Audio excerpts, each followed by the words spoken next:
Hey, welcome to Tech Leveler. I'm Lee, and in this super quick video I'm going to show you how to change your Amazon Echo Wi-Fi. So you want the Alexa Amazon Happier. I could not find a station based on Happier.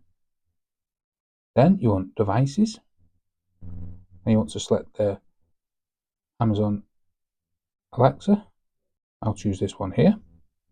Then you want to press the settings cog here, and you'll see here change or remove a Wi-Fi network. Select that, select the Wi-Fi.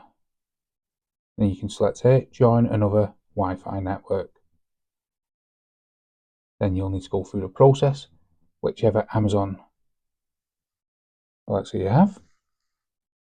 The setup may be different here. However, follow the on-screen instructions and you'll be able to change your Amazon Echo Wi-Fi.